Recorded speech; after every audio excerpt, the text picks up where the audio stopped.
ನಮಸ್ಕಾರ ಫ್ರೆಂಡ್ಸ್, ನಾನು ಶ್ವೇತಾ ರಾಜೇಂದ್ರನ್ ಮಾತಾಡ್ತಾ ಇರೋದು. ಲಕ್ಷ್ಮಿತಾ ರಾಯರ್ ಮಗಳು ಕನ್ನಡ ಯೂಟ್ಯೂಬ್ ಚಾನಲ್ಗೆ ತಮ್ಮೆಲ್ಲರಿಗೂ ಆತ್ಮೀಯವಾದ ಸ್ವಾಗತ.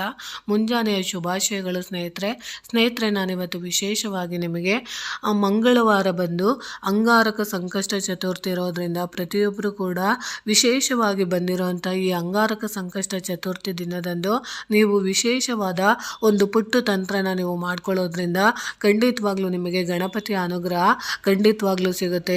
ಯಾಕಂದರೆ ಸ್ನೇಹಿತರೆ, ವಿಶೇಷವಾದಂಥ ಈ ಮಂಗಳವಾರದ ಸಮಯದಲ್ಲಿ ಬರುವಂಥ ಈ ಅಂಗಾರಕ ಸಂಕಷ್ಟ ಚತುರ್ಥಿ ವರ್ಷದಲ್ಲಿ 2 ಬಾರಿ ಮಾತ್ರ ಬರುತ್ತೆ. ಅದರಲ್ಲೂ ಮಂಗಳವಾರದ ಸಮಯದಲ್ಲಿ ಬಿದ್ದಂತಹ ಈ ಅಂಗಾರಕ ಸಂಕಷ್ಟ ಚತುರ್ಥಿನ ನಾವು ಅವತ್ತು ವಿಶೇಷವಾಗಿ ಆಚರಣೆ ಮಾಡಬೇಕಾಗುತ್ತೆ.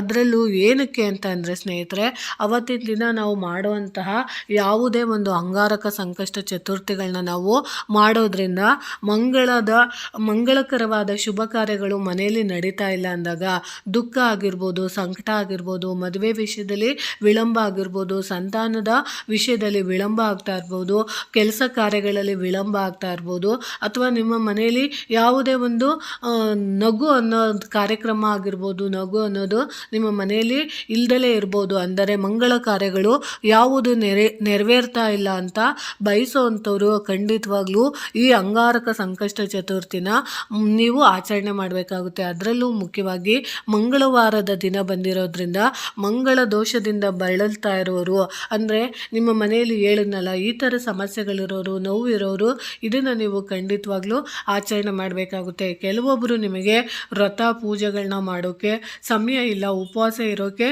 ಆಗ್ತಾ ಇಲ್ಲ ಅಂತ ಬಯಸೋವಂಥವ್ರು ನಾನು ಹೇಳ್ಕೊಡೋ ಅಂಥ ಪುಟ್ಟು ವಿಧಾನದಲ್ಲೂ ನೀವು ಅಂಗಾರಕ ಸಂಕಷ್ಟ ಚತುರ್ಥಿನ ನೀವು ಇಷ್ಟ ಮಾಡಿದರೆ ಸಾಕು. ಏನೂ ಇಲ್ಲ ಸ್ನೇಹಿತರೆ, ನೀವು ಪ್ರತಿದಿನ ಯಾವ ರೀತಿ ಮನೆಯಲ್ಲಿ ಪೂಜೆ ಮಾಡ್ತೀರೋ ಆ ರೀತಿ ಪೂಜೆ ಮಾಡೋ ಅಂಥದ್ದನ್ನ ನೀವು ಎಲ್ಲ ಮಾಡಿದ ನಂತರ ನಿಮ್ಮ ಮನೆಯಲ್ಲಿರುವಂಥ ಗಣಪತಿ ಫೋಟೋ ಇರ್ಬೋದು, ಆ ಗಣಪತಿ ಫೋಟೋಗೆ ನೀವು ಒಂದು 21 ರಕ್ತ ಚಂದನ ಅಂತ ಸಿಗುತ್ತೆ ಗ್ರಂಥಿಗೆ ಅಂಗಡಿಗಳಲ್ಲಿ. ಆ ಗ್ರಂಥಿಗೆ ಅಂಗಡಿಗೆ ನೀವು ಹೋಗಿ ತಗೊಂಬರ್ಬೇಕಾಗುತ್ತೆ. ರಕ್ತ ಚಂದನದ ಪೌಡ್ರ್ ಕೊಡಿ ಅಂತ ಅಂದರೆ ಖಂಡಿತವಾಗ್ಲೂ ಕೊಡ್ತಾರೆ. ಆ ಚಂದನದ ಪೌಡರನ್ನು ನೀವು ಸ್ವಲ್ಪ ನೀರಲ್ಲಿ ಅಥವಾ ರೋಸ್ ವಾಟರಲ್ಲಿ ನೀವು ಕಲಸಿ ಅದನ್ನು ನೀವು ಗಣಪತಿ ಫೋಟೋಗೆ ನೀವು 21 ಬೊಟ್ಟನ್ನು ನೀವು ಗಣಪತಿಗೆ ನೀವು ತಲೆಯಿಂದ ಹಿಡಿದು ಪಾದದ ತನಕ ನೀವು 21 ಬೊಟ್ಟುಗಳನ್ನ ನೀವು ಇಡಬೇಕಾಗುತ್ತೆ. ಗಣಪತಿಗೆ 21 ಬೊಟ್ಟುಗಳನ್ನ ನೀವು ಇಟ್ಟು ಅಲ್ಲಿ ನೀವು ಕೇಳ್ಕೊಬೇಕು ನಿಮ್ಮ ಮನೆಯಲ್ಲಿ ಯಾವ್ಯಾವ ರೀತಿ ಸಮಸ್ಯೆಗಳಿದೆ, ಯಾವ್ಯಾವ ರೀತಿ ಕಷ್ಟಗಳಿದೆ ಅಂತ. ಯಾಕಂದರೆ ಗಣಪತಿಗೆ, ಅಂಗಾರಕ ಗಣಪತಿಗೆ ರಕ್ತ ಚಂದನ ಅಂದರೆ ಬಿಳಿ ಅಂದರೆ ಕೆಂಪು ಚಂದನದಿಂದ ನೀವು ಬೊಟ್ಟುಗಳನ್ನ ಇಟ್ಟಾಗ ಆ ಚಂದನ ಅಂದರೆ ಗಣಪತಿ ದೇವರಿಗೆ ತುಂಬ ಪ್ರಿಯವಾದದ್ದು. ಅಂತಹ ಚಂದನದಿಂದ ನೀವು ಗಣಪತಿಗೆ 21 ಬೊಟ್ಟುನ ಇಡುವಾಗ ನಿಮ್ಮ ಪ್ರತಿಯೊಂದು ಆಸೆನೂ ಹೇಳ್ಕೊಬೇಕು. ಒಂದೊಂದು ಬೊಟ್ಟುನ ಇಡುವಾಗ ನಿಮ್ಮ ಮನೆಯಲ್ಲಿ ಯಾವ್ಯಾವ ರೀತಿ ಸಮಸ್ಯೆಗಳಿದೆ ಆ ಸಮಸ್ಯೆಗಳೆಲ್ಲ ಆದಷ್ಟು ಬೇಗ ನಿವಾರಣೆ ಆಗಲಿ.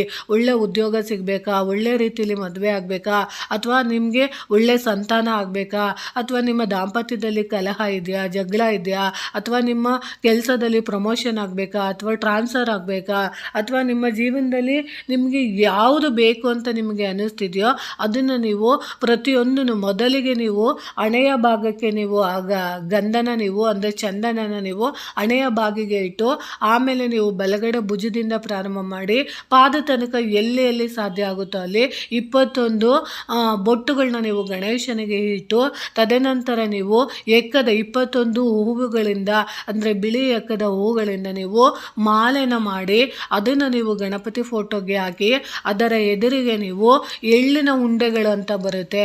ಅಂದರೆ ನೀವೇ ಮಾಡ್ತೀವಿ ಅಂದರೆ ನೀವೇ ಮಾಡಿ ಇಡ್ಬೋದು. ಬಿಳಿ ಎಳ್ಳಿನ ಉಂಡೆಗಳನ್ನ ನೀವು ತಯಾರಿ ಮಾಡಿಬಿಟ್ಟು ಅದನ್ನು ನೀವು ಗಣಪತಿಗೆ ನೈವೇದ್ಯವಾಗಿ ಇಡಬೇಕಾಗುತ್ತೆ.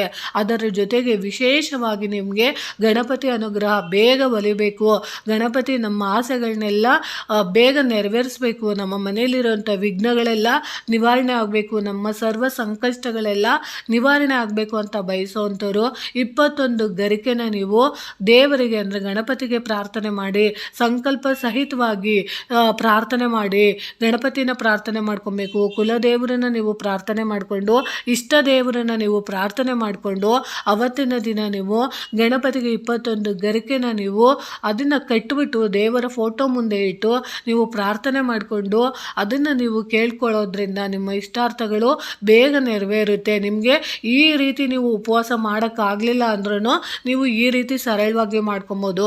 ಸಾಧ್ಯವಾದರೆ ಅವತ್ತಿನ ದಿನ ನೀವು ಗಣಪತಿಗೆ ಬಾಳೆಹಣ್ಣು ಅಂದರೆ ತುಂಬ ಇಷ್ಟ ಆಗುತ್ತೆ, ಅದರಲ್ಲೂ ಆ ಬಾಳೆಹಣ್ಣನ್ನು ನೀವು ನೈವೇದ್ಯವಾಗಿ ಇಡಬೇಕಾಗುತ್ತೆ.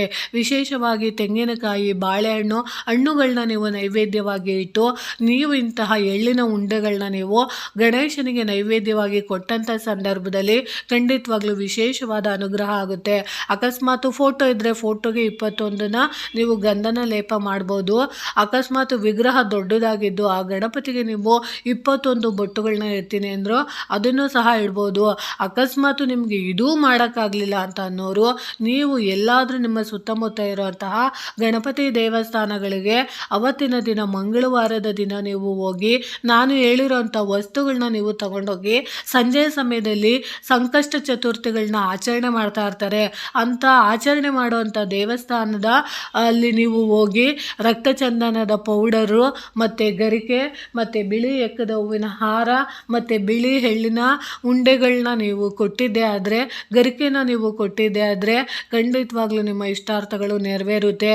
ಅದರಲ್ಲಿ 21 ಗರಿಕೆ ಕಟ್ಟುಗಳನ್ನ ಅಂದರೆ 21 ಇನ್ನೊಂದು 21 ಅಂತಂದರೆ 21 ಕಟ್ಟುಗಳನ್ನ ನೀವು ಗರಿಕೆಯ ಕಟ್ಟುಗಳನ್ನ ನೀವು ಹಾರವಾಗಿ ಮಾಡಿ ಅವತ್ತಿನ ದಿನ ವಿಶೇಷವಾಗಿ ನೀವು ಗಣಪತಿಗೆ ಅರ್ಪಣೆ ಮಾಡೋದ್ರಿಂದ ಖಂಡಿತವಾಗ್ಲೂ ನಿಮ್ಮಲ್ಲಿರೋಂಥ ಯಾವುದೇ ದೋಷಗಳಿರ್ಬೋದು, ಯಾವುದೇ ಆಸೆಗಳಿರ್ಬೋದು ಆದಷ್ಟು ಬೇಗ ಅದು ಪೂರೈಸೋದಕ್ಕೆ ಖಂಡಿತವಾಗ್ಲೂ ಕಾರಣ ಆಗುತ್ತೆ. ಇದನ್ನು ನೀವು ಮಾಡ್ಕೊಳ್ಳಿ. ಯಾಕಂದರೆ ಮಂಗಳವಾರ ಬರೋಂತಹ ಈ ಅಂಗಾರಕ ಸಂಕಷ್ಟ ಚತುರ್ಥಿಗೆ ವಿಶೇಷವಾದ ಸ್ಥಾನಮಾನ ಇದೆ. ಅದಕ್ಕೋಸ್ಕರ ಯಾವತ್ತೂ ಅಷ್ಟೇ ನೀವು ಈ ಒಂದು ಅಂಗಾರಕ ಸಂಕಷ್ಟ ಚತುರ್ಥಿ ದಿನ ನೀವು ವಿಶೇಷವಾಗಿ ಉಪವಾಸನ ನೀವು ಇರಲೇಬೇಕು.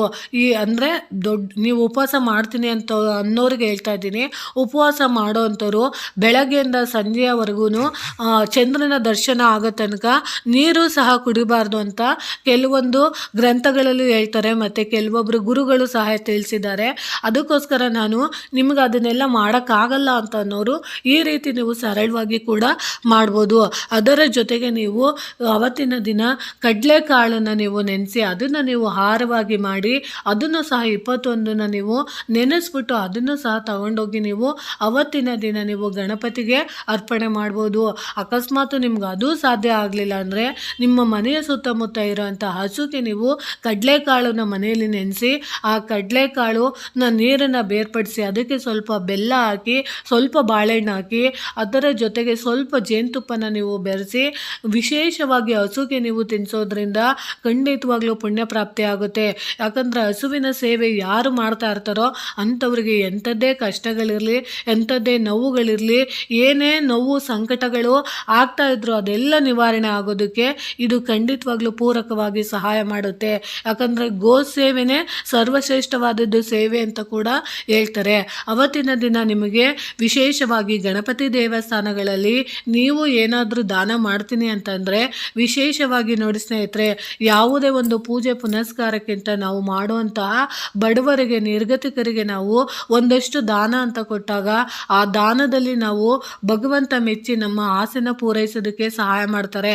ಅವತ್ತಿನ ದಿನ ನೀವು ವಿಶೇಷವಾಗಿ ಗಣಪತಿ ದೇವಸ್ಥಾನದಲ್ಲಿ ಕಡಲೆಕಾಳಿನಿಂದ ಮಾಡಿದಂತಹ ಉಸ್ಲಿನ ನೀವು ತಗೊಂಡೋಗಿ ನಿಮ್ಮ ಕೈಯಾರೆ ನೀವು ಗಣಪತಿ ದೇವಸ್ಥಾನದಲ್ಲಿ ಬರೋ ಅಂಥ ಭಕ್ತಾದಿಗಳಿಗೆ ನೀವು ಹಂಚಿದ್ದೇ ಆದರೆ ಖಂಡಿತವಾಗ್ಲೂ ನಿಮಗೆ ಗಣಪತಿ ಅನುಗ್ರಹ ಆಗುತ್ತೆ.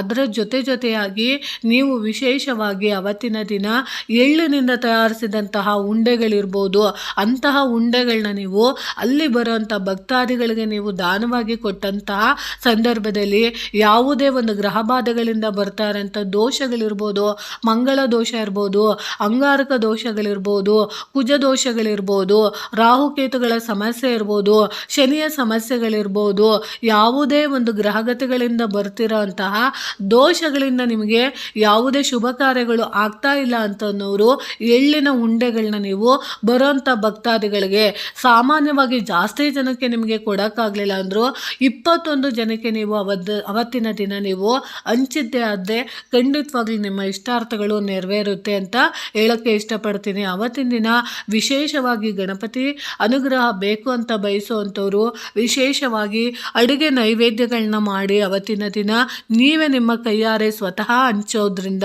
ಪುಳಿಯೋಗರೆನ ಹಂಚ್ಬೋದು, ಚಿತ್ರಾನ್ನನ ಹಂಚ್ಬೋದು, ಆಮೇಲೆ ಪಲಾವ್ನ ಹಂಚ್ಬೋದು, ಆಮೇಲೆ ವಿಶೇಷವಾಗಿ ವಾಂಗಿಬಾತ್ನ ಕೂಡ ನೀವು ಹಂಚ್ಬೋದು.